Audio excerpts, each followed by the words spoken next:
We gather this hour. We gather this hour. We gather this hour. We gather this hour as people of faith. As people of faith. As people of faith. As people of faith. With joys and sorrows. With joys and sorrows. With joys and sorrows. Gifts and needs. Gifts and needs. Gifts and needs. We light this beacon of hope. We light this beacon of hope. We light this beacon of hope. Sign of our quest for truth and meaning. Sign of our quest for truth and meaning. In celebration. In celebration. In celebration. Of the life we share together. Of the life we share together. Of the life we share together. Of the life we share together. We share together. We share together. We share together. Yes. So one of my delights in life, one of my true delights, and I didn't know this when I was, of course, younger. It was not until I had my own children and then began to observe children playing. But it's really, I love watching kids play. To observe them as they invent new games, and kids are really good at inventing new games or just replaying familiar ones. And I'm particularly fascinated, this is just maybe my thing, I'm particularly fascinated at how the best games are scalable. You can watch kids play a game and it may be originally just designed for two, but they'll figure out how to add more people in as more people come. And the other thing I love to notice is that that when you're watching kids play, the game is largely a series of negotiations. Sometimes it's frustrating because I've watched these kids play and it seems to never be playing the game. They keep just negotiating and renegotiating rules. But anyway, the rules are established, they're then challenged, and then they're reestablished. The boundaries of the game must be constantly renegotiated. Disputes break out sometimes frequently about violations of the boundaries or rules. Fairness is always debated. And what's interesting is if the negotiations fail, the game itself is over. And the kids will typically move on to another game where they do have agreement on rules or boundaries. Until, of course, a violation of those rules is committed and the play stops again for renegotiation, agreement, or perhaps the end of the play. So one way for the play to stop is that they can't come to an agreement on the rules. But the other way the play stops is, of course, when a winner is declared. And when a winner is declared, the next game begins. So there's a book, many of you are probably familiar with it. It's by James Carse. It's called Finite and Infinite Games. And he talks about these games played for the purpose of winning. That's his definition of a finite game. And he writes, we know somebody has won a finite game, when all the players have agreed who among them is the winner. And no other condition other than the agreement of the players is absolutely required in determining who has won the game. If you think about that, that's really true. It's the players who decide who has won the game. There's no outside force, no referee, official, spectators that can declare a winner if the players do not agree. The players will simply not consider the game ended. It also matters not, he writes, if the referees or officials or spectators disagree with the players' agreement on a winner. A player cannot be forced to continue to play, to actually play, if they are certain the game has ended.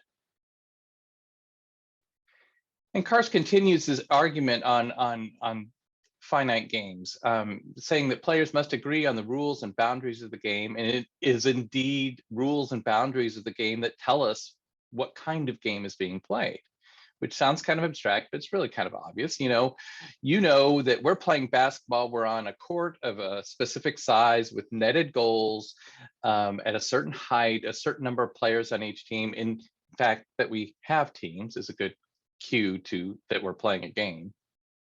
And we have a ball, basketballs are a ball of particular dimension, and we're playing at a particular time for a particular time, et cetera, et cetera. The rules and boundaries of basketball are clearly distinct from the rules and boundaries of, say, bridge, right? So two totally different games, two totally different sets of rules and boundaries, but both finite games. In a finite game, the rules may not change during the course of play, or else a different game is being played, right? So it's not the same game if you change the rules and boundaries midway through the thing. That's why these kids are negotiating and renegotiating the rules and boundaries of their games that they play. Typically, the negotiations when you're watching kids will break out when somebody has violated one of the rules or boundaries, and in so doing is change the game in the middle of the play. And this is why the arguments and disputes show up, right? So Karst goes back and he makes the distinction here between finite games where the purpose of the play is to win, right? And infinite games where the purpose of the play is to continue the play. And it's a very different game. Now, there's a common factor in both infinite and finite games, and that is that the players, in order to play, must choose to play, must freely choose to play. In other words, you could demand that I play center field in a baseball game, but the only way I can actually play center field is if I choose to. Otherwise, I'm just this guy standing in the outfield getting beamed by fly balls. So in an infinite game, the purpose is to continue the game, to continue the play, to prevent the game from coming to an end, to keep everyone who wishes to play in the game. Repeat that last part, to keep everyone who wants to play, to keep them playing in the game. In an infinite game, there are rules and boundaries that define the arena of play, but unlike the rules and boundaries of a finite game, which have to stay constant throughout the play, the rules and boundaries of an infinite game must change in the course of play. And Karst writes about this. He says, the rules are changed when the players of an infinite game agree that the play is imperiled by a finite outcome. That is, by a victory by some players and a defeat of others. So if the game appears to be imperiled because somebody's going to win, then the players have to agree. In an infinite game, the players agree that they need to change the boundaries. They need to change the rules. Karst writes, the rules of an infinite game are changed to prevent anyone from winning the game and to bring as many persons as possible into the play. So while finite players, right, our normal sense of games, finite games, play within the boundaries of the game, infinite players play with the boundaries of the game. That was a lot. That's all the sort of background, because I want you to think about this church, about Mill Creek, or church in general, but Mill Creek specifically. And in one way we can think about Mill Creek is as a finite game, right? In fact, I think this is sort of the natural tendency in our culture, our winning culture, as I like to call it. We see nearly everything in our lives as a finite game with winners and losers. So if Mill Creek is a finite game, it's easy to kind of to see its boundaries. We have a definitive starting point about 32 years ago. We have boundaries, the literal ones of this building in our land, but also the boundaries on our membership, who is included and who is not. We have specific rules, bylaws and policies and covenants, right? We also have lots of unwritten expectations of the play, sort of the cultural norms of this church. So we have all these boundaries, right? And we have goals. We have goals for the game, such as personal spiritual growth, the growth of the church. Maybe we want more kids and families here, more resources, more outreach into the community. And while the winning of Mill Creek may not be well defined, I would bet that each of us has a pretty good sense of what a successful, in other words, winning Mill Creek could be, right? And so if we take those boundaries that I talked about, the rules, the membership boundaries, bylaws, all that sort of stuff, as unchanging and unchangeable. So listen to that. If we take those boundaries as unchanging and unchangeable, then I promise our game of being Mill Creek will have an end. Either when we have achieved all our goals, like when we've grown to a certain number of members, or we have surpluses in our budget, or where everyone has become a UU, everybody in the world has become a UU, right? We will have achieved, we will have won the game. Or else the game ends when we no longer have anyone playing. Either way, if we think of Mill Creek as a finite game, the game will end, as all finite games must. But today I want us to think about Mill Creek as an infinite game, or at least part of an infinite game, sort of a moment of play within a larger human search for meaning. In fact, the UU Society of Mill Creek can be said not to have begun 32 years ago, but long before, because we were formed largely from a group of Unitarian Universalists at First U in Wilmington, right? They themselves emerged from a Unitarian movement back in 1866. That movement traces its roots through the earliest of settlers in what would become the United States, back through the Protestant Reformation in the 1500s, a movement whose tendrils reach back to the first century Christian communities themselves that rose from Jewish and Gentile communities, and that in turn had emerged from even more ancient ones. Indeed, the beginning of our game is timeless. And James Carse teaches us that an infinite game is not bounded by time. There is no start and there is no end.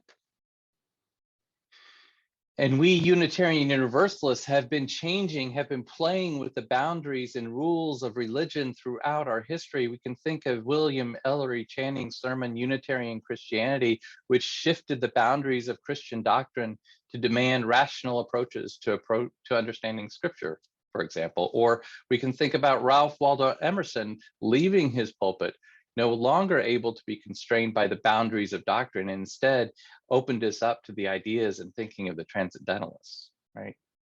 Or we can think of the Reverend John Dietrich, who in preaching religious humanism played with, even perhaps eliminated some of the boundaries and rules from the Christian church even further. More recently, in the last decade, Reverend Fred Muir wrote a wonderful essay called From iChurch to Beloved Community, where he called on Unitarian Universalists to take down the boundaries, the rules of individualism, exceptionalism, anti-authoritarianism prevalent in our movement today. Boundaries that imperil our play, he says. Rules that would leave would-be players on the sidelines. And remember, in an infinite game, we're trying to get more people in to play.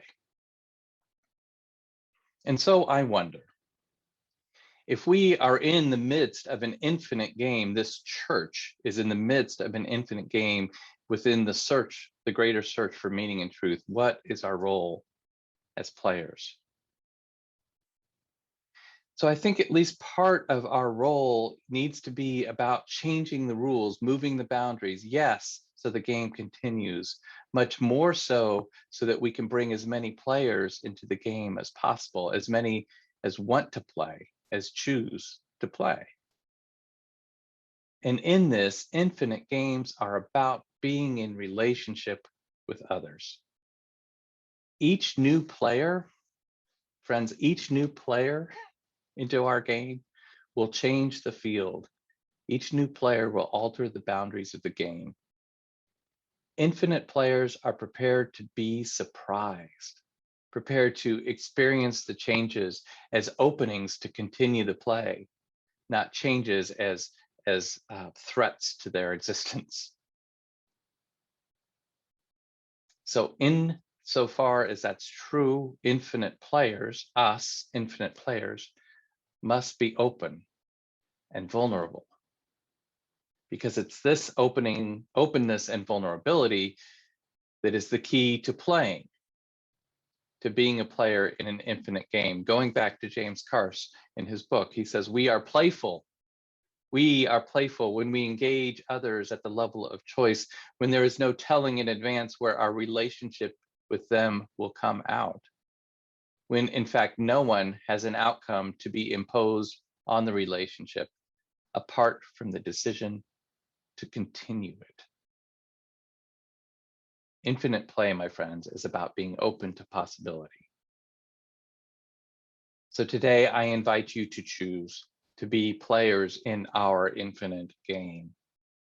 And as players, think about what boundaries, what rules we are willing to change to ensure the continuation of the game. What boundaries or rules are we willing to eliminate so that we may bring as many people into the play as possible? And as a player, what are you open to being surprised by? What are you willing to give up in order to continue the game?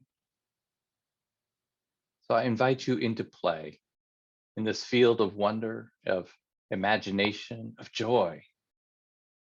Again, James Carse, who teaches us, he says, infinite play resounds throughout with a kind of laughter. Laughter with others with whom we have discovered that the end we thought we were coming to has unexpectedly opened up. We laugh over what has surprisingly come to be possible with others. The joyfulness of infinite play, its laughter, lies in learning to start something that we cannot finish. So let us begin, my friends. Amen. And I love you, and may we live in blessing.